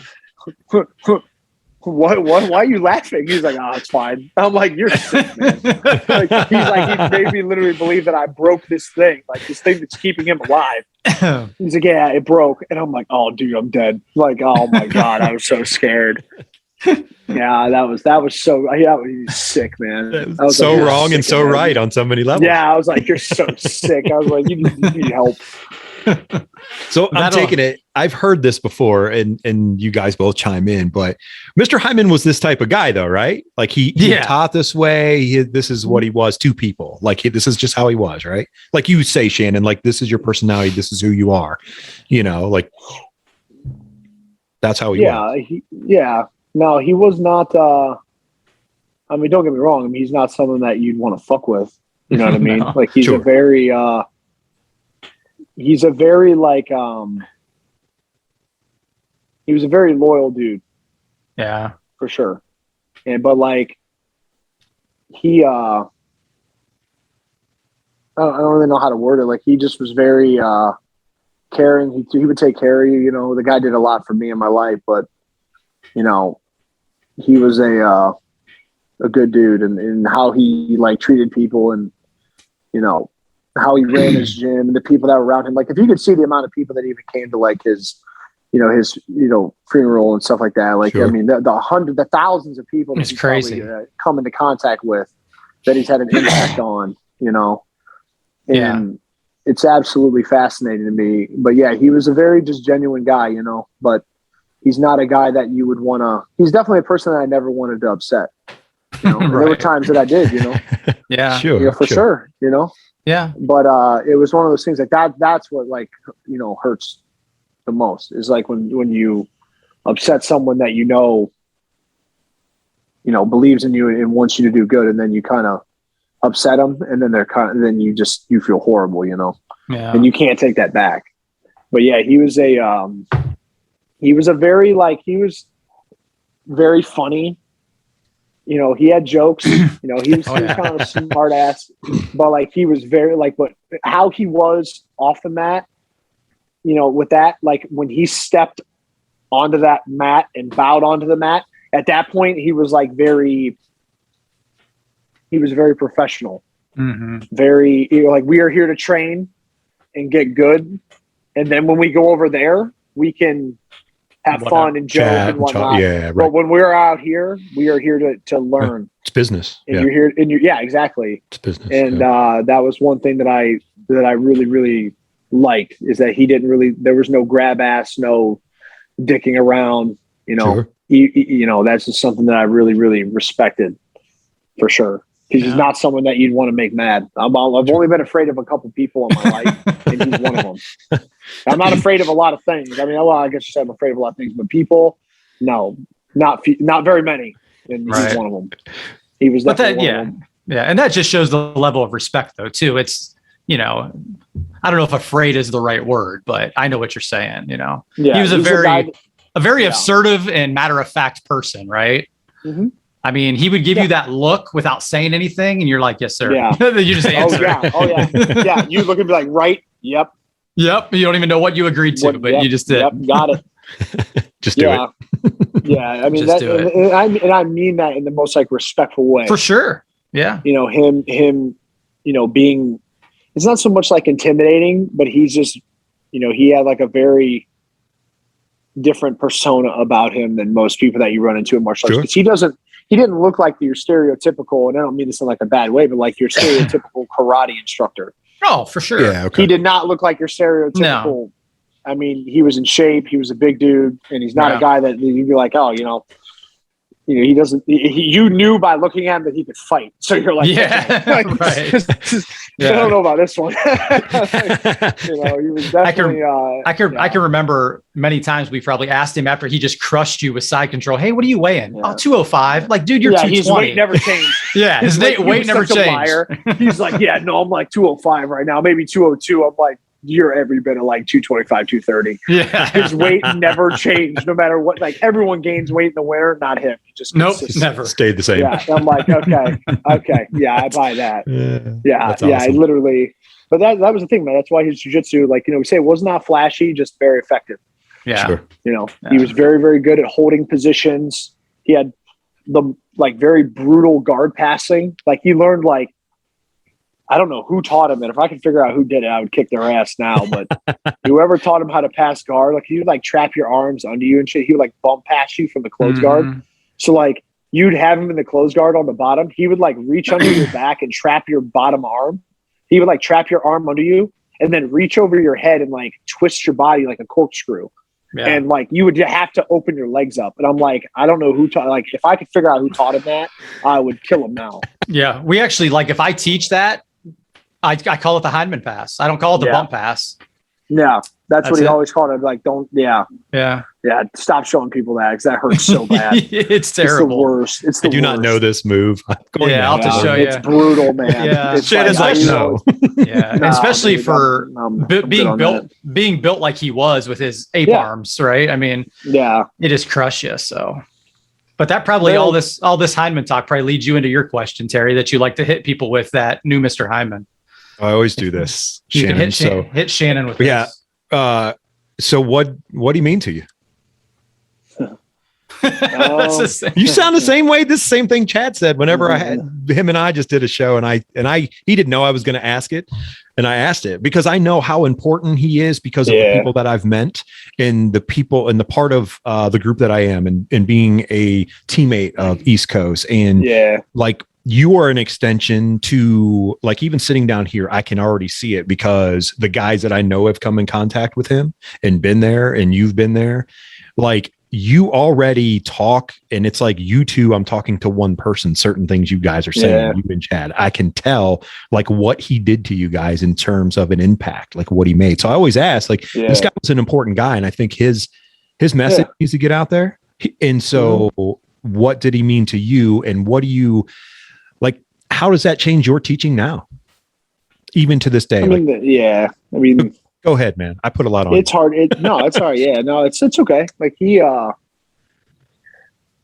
mean, he did so much for me that, you know, both on and off the mat. And, you know, it's one of those things that's really, really hard for me to talk about because it's something that's even like I'm not over now in my life. Because there's times like after he, like once he died, like I remember sitting in my house in college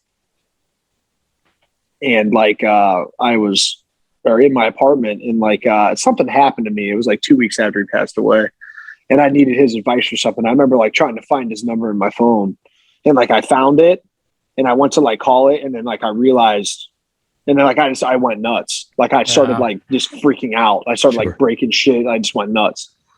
And I mean the things that he's done, you know, he taught me how to be a martial artist. He took me from being like a young, you know, dickhead kid, and I'm still an asshole. You know, I tell people that all the time, but like he took me from being like a young, you know, punk ass kid, you know, that thought I knew a lot to how to be a martial artist. And, you know, he was like my martial arts dad. You know, I spent so much time with him, not only in the gym, but outside the gym. Yeah. And, you know, the impact that he had on my life, you know, I tell, you know, the yes sir, no sir, yes ma'am, no ma'am, please, thank you, bowing on and off the mat, having like respect, like like helping people, you know, that's something like I can't even put into words like how somebody has that impact on your life. Because, you know, everyone like looks back like in high school, you know, like, oh, I had a teacher that really helped me. Like he was that for me. And like, you know, I have this tattooed on me, you know, to this day. And, you know, when he got sick, we all got like never give up on everything. And it's tattooed on my chest. So every morning when I get up, I look in the mirror and it's like, cause he would always tell you like when he was sick, he went to the hospital and there was a kid in his wing that had cancer. And he was like, he kind of felt like a bitch almost. It's kind of how he described it. He's like, you know, this kid is like, hasn't even lived his life and I'm over here complaining. So what do I have to complain about? You know what I mean? So like, I look at this tattoo every day and I'd think like, you know, you don't have it that bad. You know what I mean? There's way worse things you could be going through. Sure. Yeah. So man up and figure it out. And that's like, you know, what the dude meant to me. It's really hard for me to put into words because when he was gone, I don't know, that was like, that devastated not only me, but that was brutal for a lot of people. And I can't even imagine, but you know, the lessons that he taught me. The most valuable things is not the jiu-jitsu technique. Right. It's the things that are they're not tangible. You can't touch them. You can't teach like the work ethic, the mentality, you know, what martial arts is and what it should be. Like I have like books that he gave me. Yeah. And my mom had them, and I just got them. Actually, it's kind of funny. I just got them like 2 weeks ago. I brought them to my new house, and you know, they're signed. They have like notes that he wrote me in the pages, and like I have, I have like patches from his gis. I have his purple belt that he had. I have. You still got that title belt that he signed for you? Yeah, he had signed it. Shihan, smart ass. Yeah, I have it. Yeah, that was like a full cut. It was like a sport karate tournament that he won. This old like cardboard half tip pop metal championship belt. piece of shit belt. So there's a little story there. Well, we won't go too long because we could go all night with these, but right. When Mr. Hindman originally moved to South Carolina, this is before he was diagnosed, I believe. He asked me if I could help him move some stuff from the gym to his house and packing it. So he had all these boxes of karate trophies, right? Because he had won so much stuff, and they didn't mean anything. They didn't mean anything going to his him. House? Going to his house. Yeah. And shit. He had trophies like literally like 4 foot tall. He had tons of them. And that tells you right there what kind of person he was, because any other martial arts studio you'd go to would have in the gym. They would be all in the gym, and he didn't care. He never let us put medals in the gym. No, he never let us put medals. Never let us hang trophies. Nothing. Yeah, he would always tell us, "You guys are my trophies." Yeah, I don't need to hang medals in here. So I went with him to help pack this stuff, and he's like, "Hey, we got to throw these boxes away at the gym," and they were all his karate trophies, and he just threw them in the dumpster. And we got to this old belt, and I'm like, you got to give this to Shannon. Like, and he signed it, and it's pretty awesome. But yeah, I tell everyone probably and this is funny, you'll laugh about this. So like when I met him in South Carolina when I was on vacation, and you know where I'm going with this. And we my parents were staying in Myrtle Beach, and he lived in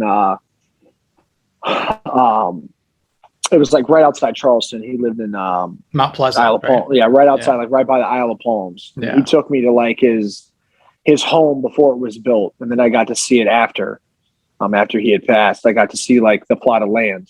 You know, I got to see it before it was developed. He took me to it, and he like takes me there because my parents drove me down there because he's like, "Here, I'll drive you back. You come stay with me for a couple days, and then I'll drive you back home because I got to go back up to the gym." And I'm like, yeah, fine. So my parents dropped me off. And I was with him. And these are things that like I said, the things the guy did for me, like he didn't have to interrupt his vacation, you know, to do anything for me. You know what I mean? And the guy was like, yeah, no, come with me. I'll have someone to ride back with. And I got to see the land and all that. And it was like all marsh at the time. Yeah. It was like all overgrown. And we start driving home. And I don't know if he was harder to get a hold of than like the president. The dude it was so hard to get him on the phone, right? But he's talking on the phone, God knows to who, and I'm not paying attention. You know, I'm in the passenger seat, and he, for whatever reason, I mean, I've driven up and down to Myrtle Beach multiple times, and I know you take 77 south the majority of the way. Well, I happened to look over at some point because he had been on the phone for like an hour. You know, I forget what he was talking about. And we were not on 77 South. We were on like something west. And I was like, hey, since when do you take, you know, whatever it was, let's say it was like 74. I'm like, hey, since when do you take 74 to go home? And he goes, I don't. That's literally, he's like, I don't. And I'm like, well, you're on it right now. And he's like, are you serious? I'm like, yeah. And he's like, oh, I gotta call you back. So he like hangs up the phone, and we had driven on this for like almost 2 hours. So you drive 2 hours out, you got to drive 2 hours back. Yeah. And it's funny because I'm like, I'm texting Chad. I'm like, he just drove 2 hours in the wrong direction. I'm so pissed. And but I'll tell you, like, I'm happy he did it because now that's 2 hours I got to spend with him. Yeah, sure, 100%. Yeah, you know what I mean. You can't get that time back. Right. Yeah. You know what I mean. That's one thing you can never get back with people that are gone is time. And, 100%, you know, him like hearing the stories, and because I thought jiu-jitsu was crazy back in 2009, you know, how, you know, underdeveloped it was, you know, especially in the area. Cause you know, it was like most programs hadn't been around that long. They were just kind of starting up. Sure. And, you know, hearing what it was like, you know, starting, you know, Taekwondo back in like, I mean, he started doing karate, God knows how long. Yeah. You know, starting 70s. hearing stories, what it was like back then, and then getting into, you know, Thai boxing, and then getting into, you know, Brazilian Jiu Jitsu, what it was like back then was, you know, those stories are, you know, you want to talk about like being scared to go into a gym. That's a reason to be scared. Like, sure, yeah. That's definitely intimidating for sure. But, you know, there's all, like he said, you know, I could go all night with the things, you know, the stories he's told me, the things that he's seen, and the places he's been, the people he's got to train with. And, you know, the impact that the dude had on a lot of people is absolutely amazing. And, you know, he doesn't, you know, if it's one of those things, like, you know, when you either teach a technique that, you know, he taught you, or you say something that maybe he used to say, or whatever the case may be, you know, it keeps that legacy alive. Yeah, sure. A little bit, you know? Yeah, absolutely. And you know, it's not for everybody. We, you know, some of us have tattoos, right? But people are still getting this tattoo, right? That East Coast tattoo, Shannon has it. I mean, nice. For people still to be getting it says a lot, right? Oh yeah. You know, so. And I've said this before to people, and it's the same goes to you, Shannon. We've never met in person. Obviously, you and Chad have a huge brotherhood, really.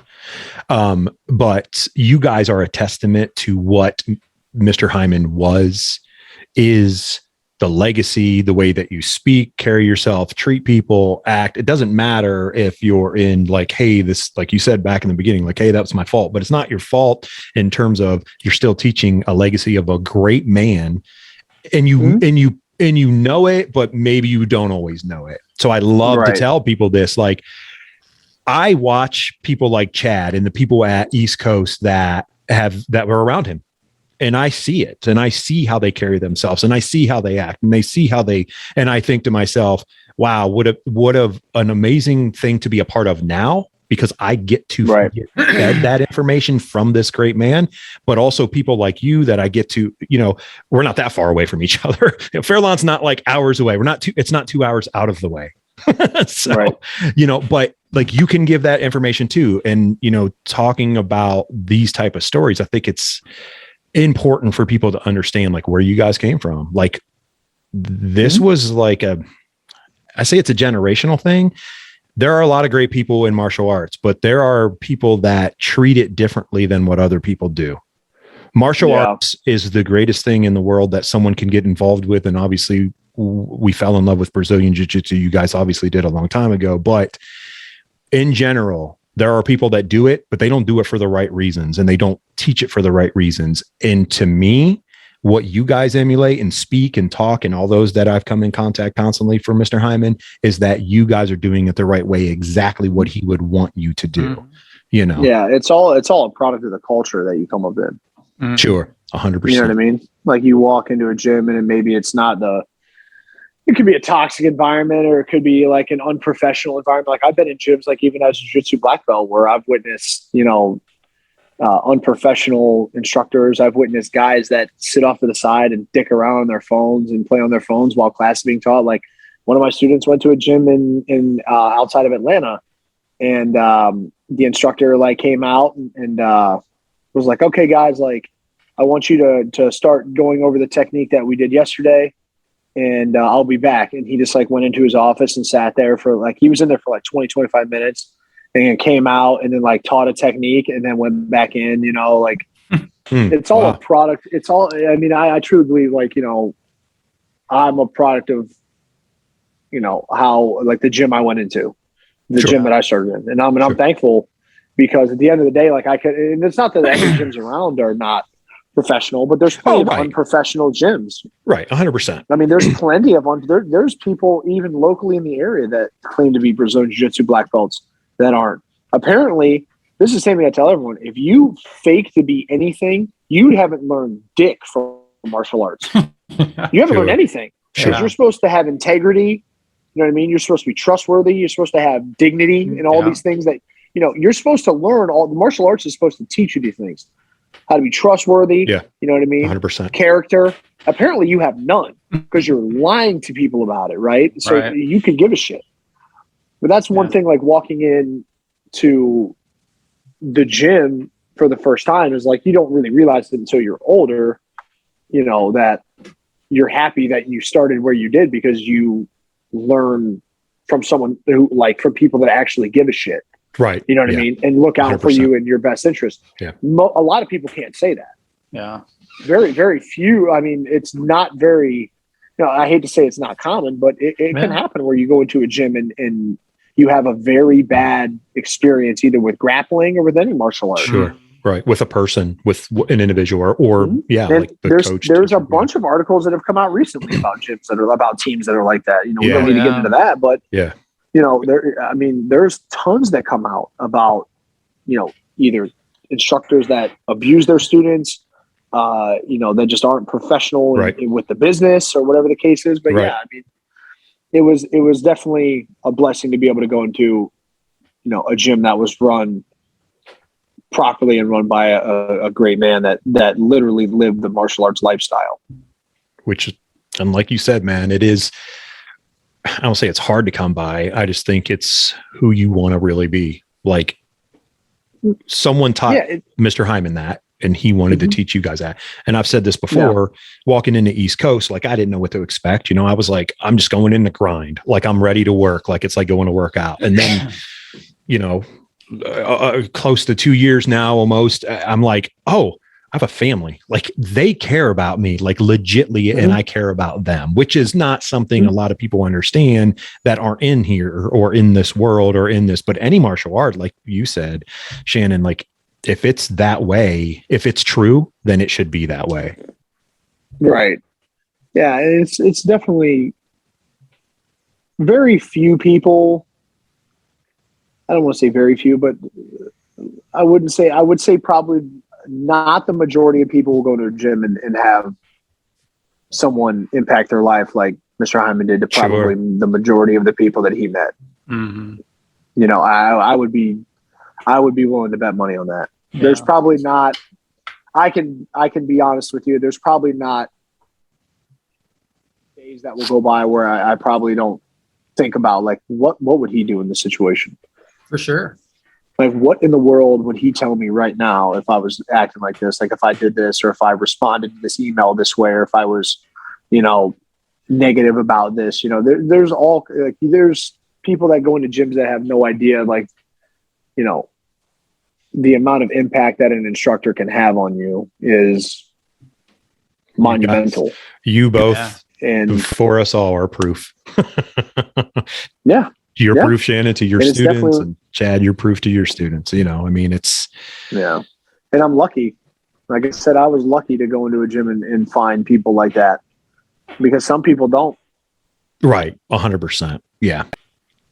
And I hope eventually in the future that every practitioner will understand that they can have that opportunity to get that at any gym that they go to. Not any gym, because I understand what you're saying, Shannon. That's not at every gym, but I'm hoping eventually where everything evolves that it will become that, you know what I mean, for people. Right. And it gets people to understand like the true martial art, like being true to yourself and other people, so it's good.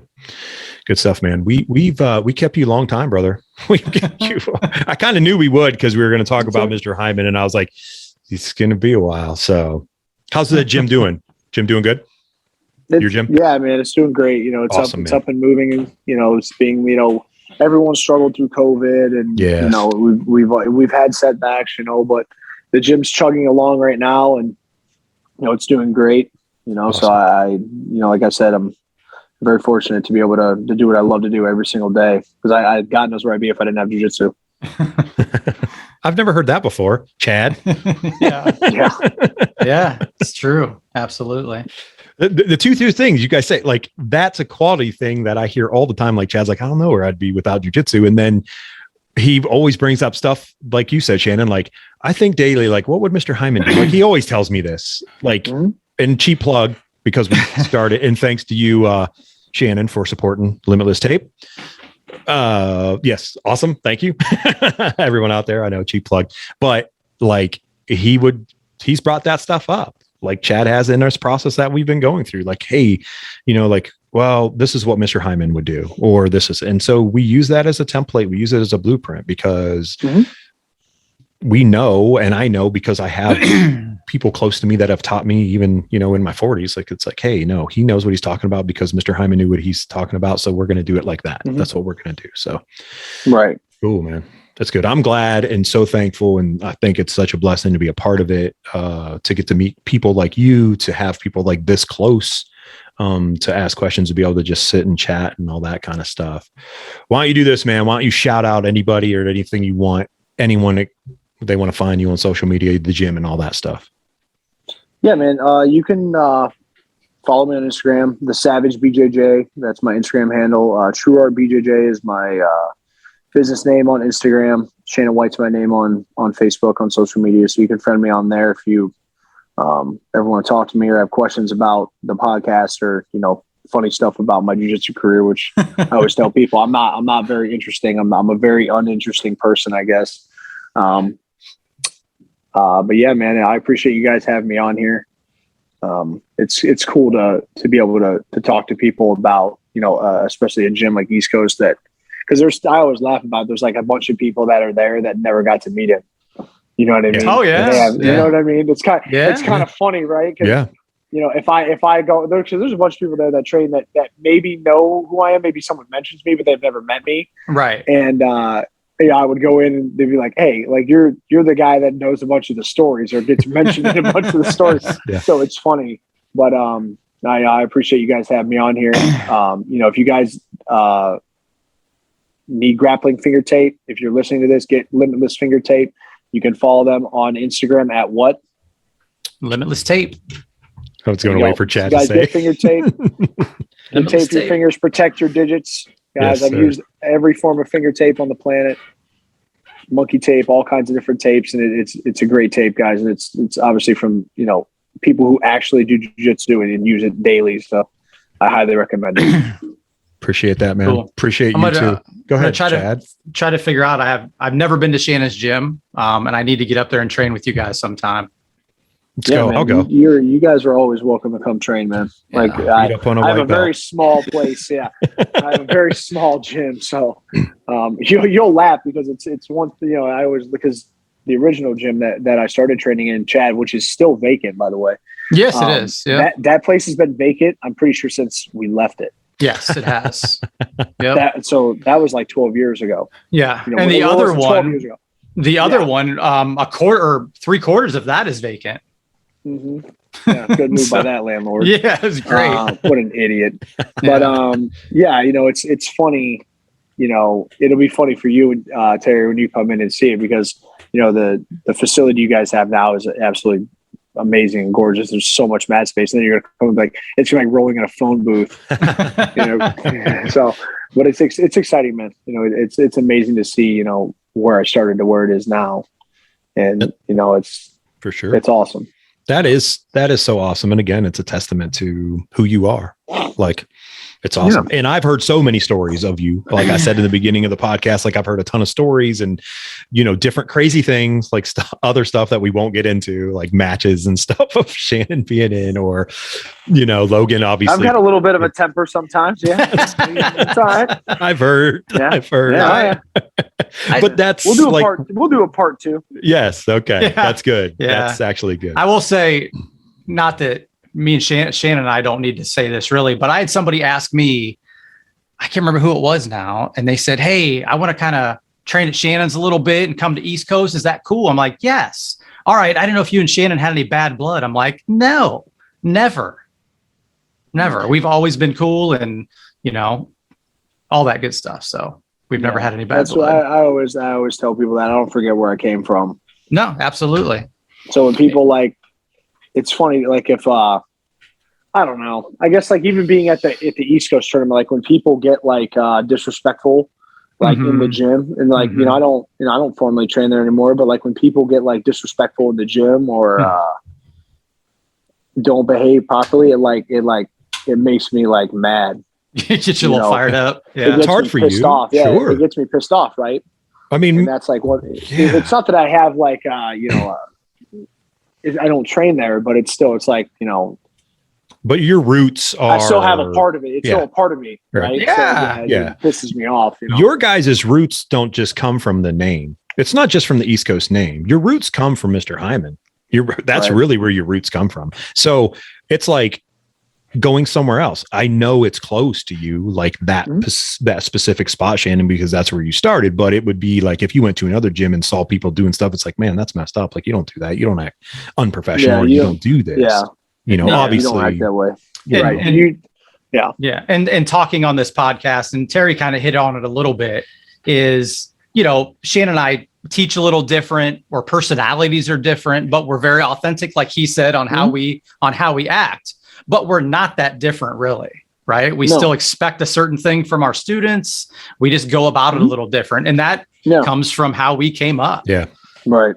So I can tell, obviously being around Chad for a while now and just sitting here talking to you, Shannon, like I can tell, like I can pick up the same mannerisms, the same things. It's like, oh yeah, these guys were definitely around the same gentleman years ago because I can tell like it's ingrained in you, which is a great thing because you pass the torch of a great legacy. One of the biggest things I used to tell these guys at tournaments, because wrestlers can be a little hot-headed, right? Little bit. And I'm like, listen, if you guys act a fool at a tournament, we're going to have to come back, and Hindman finds out, it's not going to be pretty. It's not going to be good. So remember the patch you have on your back. Yeah, absolutely. The patch you have on your back is you got to if you represent us and you make us look bad, be respectful. Yeah. Because at the end of the day, like we represent the gym, and if you make us look like really bad, like Hindman's going to get pissed. Yeah, you don't want that's that. True. That's true. For sure. He would always say, like, if someone's going to make an ass of himself, it's going to be me. Yeah. He would always say, if anyone's going to make the gym look bad, I'm going to be the one. I'm going to be the one. Like, okay.